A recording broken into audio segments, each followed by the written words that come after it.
আল্লাহ 100 ভাগের মধ্যে এক ভাগ দিলেন দুনিয়ার মধ্যে, ওই এক ভাগ কি আবার দুই ভাগ করলেন, দুই ভাগের মধ্যে এক ভাগ দিলেন তামাম দুনিয়ার মানুষদেরকে, সুবহানাল্লাহ। আর এক ভাগ দিলেন ইউসুফ আলাইহিস সালাম, সুবহানাল্লাহ। যে ইউসুফ আলাইহিস সালামকে মিশরের মেয়েরা দেখে ফল কাটতে গিয়ে আঙ্গুল কেটে ফেলতো, সুবহানাল্লাহ। হযরত আয়েশা রাদিয়াল্লাহু তাআলা আনহু ওনাকে সাহাবী বলে জিজ্ঞেস করলেন, ওনাকে ভাই থেকে ডাক দিলেন, সালাম দিলেন, আর জিজ্ঞেস করলেন, আয়েশা আমরা তো রাতের বেলা নবীকে দেখি, দিনের বেলা তো নবীকে দেখতে পাই না, আপনার ঘরের পক্ষের মধ্যে নবী থাকেন।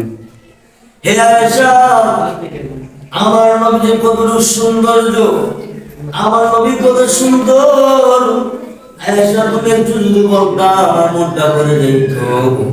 আয়েশা বলেন, সাহাবীরা রে, আমার নবী এত সুন্দর, মিশরের ইউসুফ নবীকে যোগ দেখিয়া মিশরের মহিলা আপন কাঁধে আঙুল কেটে ফেলতো, তার পাইতো না।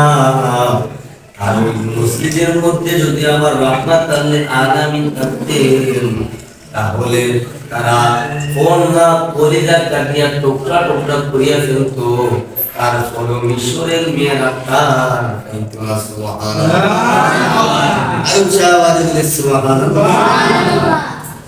তিনি বলেন, মিশরের মেয়েরা ফল কাটতে গিয়ে আঙুল কাছে কার জন্য? ইউসুফ নবীর জন্য, সুবহানাল্লাহ। আর আমার নবীর জন্য কলিজারা কাটিয়া টুকরা টুকরা করিয়া যদি ফেলতো, তারপরেও তারা মিশরের মহিলারা এই 1 ইঞ্চি ওঠে ফেলতো না, সুবহানাল্লাহ। বলেন, আমি সুবে সাদিক যাকে বলা হয়, কিংবা চন্দিরা যাকে বলা হয়, আমরা গ্রামের ভাষাটাকে বলি চন্দিরা, চন্দ্র বলে এই রাতের মধ্যে বলা হয়।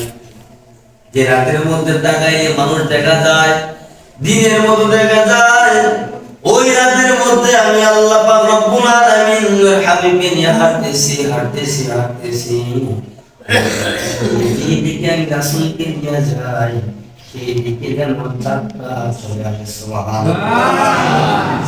আমি একবার চাঁদের দিকে তাকাই, আর একবার রাসূলের দিকে তাকাই, আমি তাকায় দেখলাম চাঁদ থেকে বেশি দ্বিগুণ হাজারো হাজারো গুণ রাসূলুল্লাহ সাল্লাল্লাহু আলাইহি সাল্লামের চেহারা মুবারক, সুবহানাল্লাহ। কেন হবে না? ওমর ফারুক আযম তিনি আমার নবীকে গর্দান ফালানোর জন্য গিয়া নবীর চেহারা মুবারক দেখিয়া ওমর হয়ে গেলেন মুসলমান, চিল্লায় বলি সুবহানাল্লাহ। এই জায়গার মধ্যে আমার নবীর গর্দান ফালানোর জন্য ওমর গেলেন, ওই জায়গাতে ওমর আমার রাসূলের চেহারা দেখিয়া ওমর সাথে সাথে কালেমা পড়িয়া মুসলমান হয়ে গেল, সুবহানাল্লাহ। আর উচ্চারণ সুবহানাল্লাহ।